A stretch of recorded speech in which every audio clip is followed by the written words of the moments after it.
Hello everyone, welcome back to Let's Talk Wild. Your girl Tay here, bringing you another Vet Tech Chronicles. This is episode 10, Handling and Restraint.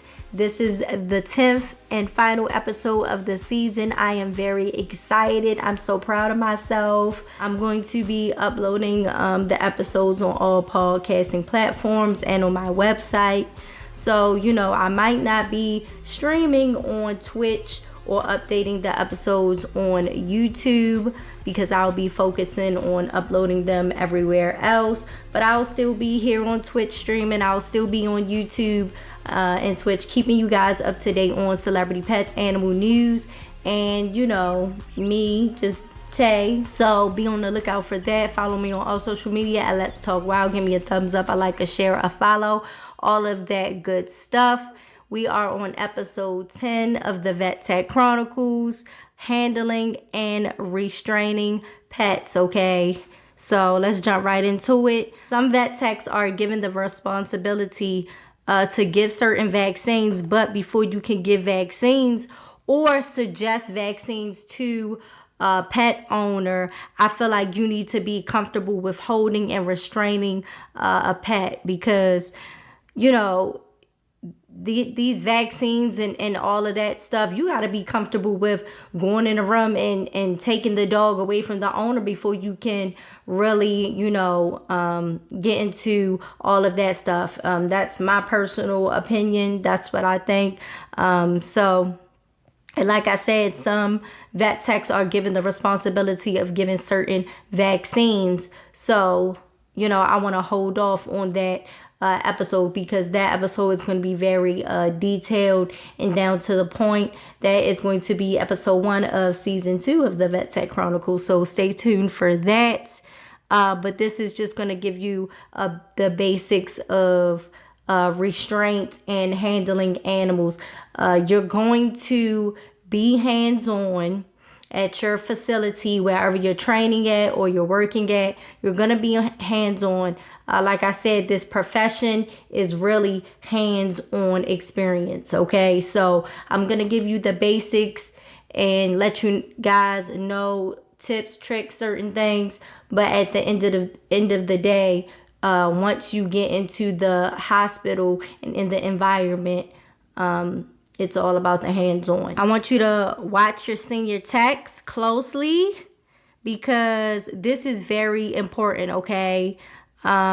This training will save you and everybody else, staff, doctors, from getting bit, scratched, or attacked. Hands down, you need to pay attention because this is very, very, very important, okay? Because you can't do any type of procedure if you don't have proper restraint, and you need proper restraint to do your job and to, provide care for these animals, okay? So the basics for calm pets, okay? Keep an eye and hold on them.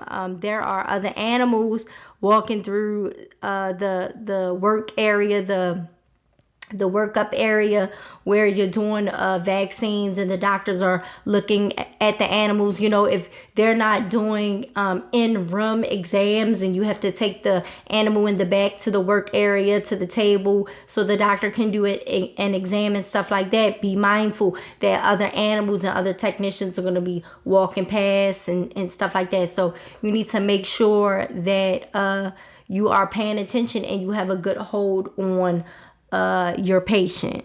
You don't want any fights between dogs, and you daggone sure don't want any cats like getting spooked if you have them out of their carrier. You don't want them to get spooked and you don't have a good hands on them. They get spooked by a dog that may come in with another technician, and then they get loose from you, and then they end up in the walls of the facility. That has happened.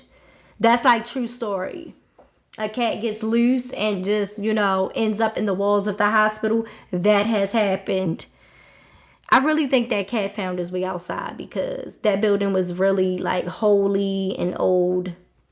So I think the cat got out.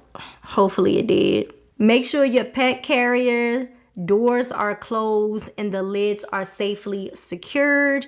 I also have a personal rule.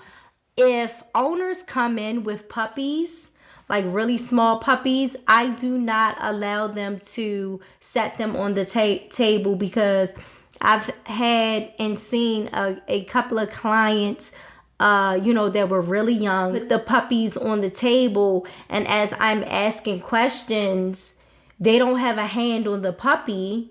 I'm asking them questions, writing down stuff, and I look up and now the puppy has fell off the exam table in the room and is on the floor, because these young kids or these young people that never had a dog before in their life has let this dog fall off the table. So my rule of thumb for me personally, no puppies on the table. You don't want to put them on the floor yet, because of, they don't have all their vaccines and stuff yet. You don't want them to be in contamination with other dogs and stuff like that. But, the hospitals are clean. They do disinfect and stuff like that. But I personally say if they're really small, you can hold them in your arms. Do that. Do not put them on the table while I'm talking, because it's just very unfortunate when these puppies fall on the ground. Like, you can hear it and then they're crying and it's like so sad. And then I'm just thinking, like, these people should not even have this dog. Like, irresponsible as hell. Like, I glanced down for a second to write down what you just told me, just trying to go through what I wrote with what you're telling me. And I turn around and now the puppy's on the floor, bust his head, because I don't know. Like, what you thought, he was a cat where he was gonna land on his feet? Even with kittens, like, don't let them do that either. Like, so that's my rule of thumb for puppies. Okay, so we're gonna start with, now this is for aggressive animals that are not too happy about being in the hospital. They don't like it, and you can't get mad at them because they don't know what's going on. We get frustrated. It is frustrating sometimes, but we never take it personally from the patients. Now, we take it personally when we set things in order for the patient, for their vet visit to be a little bit more easier. And, if the owner doesn't follow through with those orders, then we get frustrated with the owner. But you're never like, mad at the pet, because at the end of the day, they don't know what's going on. So, cats, scruffing, okay? Owners get freaked out sometimes. It's perfectly normal. Mama cats scruff their kittens all the time. Other species of animals, they scruff the back of the neck of their young. Sometimes it studies say it releases these endorphins of the cats and make them relax. And, some cats don't always get relaxed from that. But scruffing cats is going to be the main restraint for just, holding cats and making sure that they are not getting away and stuff like that. So that's the main restraint and handling for cats, scruffing them. Now, you can do a towel burrito, okay? So, basically, you get a towel, you get a blanket, and you wrap the cat in it like it's a burrito, and with only the head sticking out, and you can always readjust to have the legs available to the vet tech or the doctor, okay? So, wrap them up in a burrito.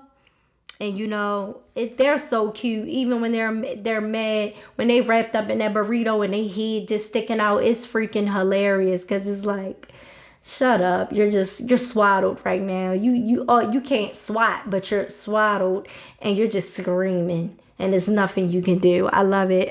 Cat gloves, they are sturdy. Heavy duty gloves that are long and they go up to your elbow. They are okay, but after a while, all the biting from the cats wears down the material, and eventually you will start to feel the cat bites through the gloves. And really good cat gloves, they are expensive, and I know some vet hospitals that just did not want to invest the money in cat gloves. Me personally, I did not use cat gloves. I am a blanket or towel type of girl, because with the cat gloves, it always felt like the cat was going to get away. Like I couldn't really feel my grip or get a grip with the thick gloves. So I'm really a towel girl. So because with the towels and the blankets, I could still feel my hand movement, and I can, really feel how I'm holding the animal, and know for certain if I got a good hold or not. So that's just me. I didn't really, do the gloves, and because my main practice that I learned everything from, we didn't use cat gloves. We didn't use cat gloves. We used towels and blankets. That's it. We didn't use. That's it. We didn't use that. So that's maybe why, I'm a towel girl. But like I said, the gloves they don't work for me. They don't work for me, which is okay, because some other technicians, they would use the gloves. The gloves were perfectly fine. They could, grab the cat, hold on to it, whatever. For me personally, no. Give me a towel, give me a blanket. Thank you. Leash lassos, okay? So you make a loop and you lasso the leash on the cat if it's trying to attack, but it's in a confined space. Usually vet techs, we all just working together, everyone shutting doors, making sure the cat that got loose is not getting in the freaking hospital walls, So, you just lasso the leash on, and, you tug until, it gets tighter around them, and then you can slide them over to you, throw the towel on them, throw the blanket on them, scoop them up, take the leash off, do what you need to do, So that's how my process was, basically, with the leash looping, and these things you can combine to, work in your benefit. Cat claws. They help with positioning the leash if you can't lasso it on the cat. Like those long, like little claws that you can, like, I don't know. I call them cat claws, like grabbers. Some people just call them the grabbers. They were like some steel, like, cat grabber things. So if you didn't want to reach your hand all the way in to lasso, you can just use the grabbers to lasso it on the cat. So all hands on deck. Teamwork makes the dream work. Sometimes it may take 3 to 4 people to restrain, and that's okay, as long as everyone is safe, and as long as the animals are safe. It's fine. It's okay. Next up, we got dogs, muzzles. Now, muzzling is usually the first form of restraint for dogs, because that's what they do. They bite. So in order for you not to get bit, you need to control the mouth, control the head. That's why leashes are very important. When aggressive dogs come in and they have harnesses on, you immediately want to put a neck leash around them, because you want to control the head, okay? If you're just controlling the body, they can still wiggle, move their head, they can bite. So you always want to, do a head leash to control the head. That's rule number 1, control the head. As far as dogs, because they bite. That's what they do. Now with cats, they can scratch and all that. You got more things to worry about with the feet and the head. But with dogs, for the most part, it's really the head's paws. So you gotta make sure you have control, okay? Leashes and leash lassos, same lasso techniques. There also is a door leash technique that I've seen a couple of people use, where they, like, the dog try to, like, come through the door, like you would crack the door open a little bit, and when it came through, like, head came through the crack a little, you would, like, put the leash on it, and however that went. I don't know. I've seen some people do it for, like, really big aggressive dogs, but that wasn't a technique that I've used. So I can't really, recommend it. because I've seen it, and I've seen it done professionally. But the only people that I've seen use that technique really is doctors. I know it was one really aggressive dog that we just could not deal with, and we said, we can't do this dog. He's very aggressive. Like, literally, we did not want to put him through something that he didn't need to, go through. He just came in for a bath, and it was like, he can get a bath at home. Like, people just act like they can't do this stuff, and it's like, we can't bathe your dog, ma'am, and we're not going to, it's nothing wrong with him. He's not there for his vaccines. He's not there for any of that stuff. You just bringing him in for a bath, but it's like, we're not going to take him through trying to restrain him and hold him down for a bath. Like, no, he didn't want to be there. So the technicians, we were not messing with him. We didn't want to, bother him. We was like, we basically was waiting for his owner to come back, and the doctor went in, and we watched it on the camera, and the doctor did the door leash technique, and it was successful. But I never seen any technicians do that technique, so I don't recommend it. All hands on deck with that dogs, because you're gonna need all hands on deck for the dogs, for sure. For sure. And you're gonna need hands on deck with aggressive cats too, because even with, like, if you need help but not with restraining, if you already have enough people restraining, some people might have to run over and help, because animals start to defecate, they start to urinate.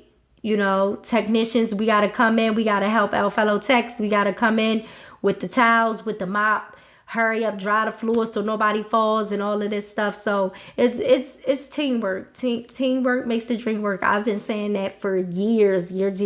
Anybody that knows me knows, like, that is my motto in the workplace. So teamwork makes the dream work, because it really does, especially in this field, because we gotta look out for one another, so protect one another, help the animals and all that. Your senior technicians will teach you how to restrain, but you have to feel comfortable with restraining, with doing it.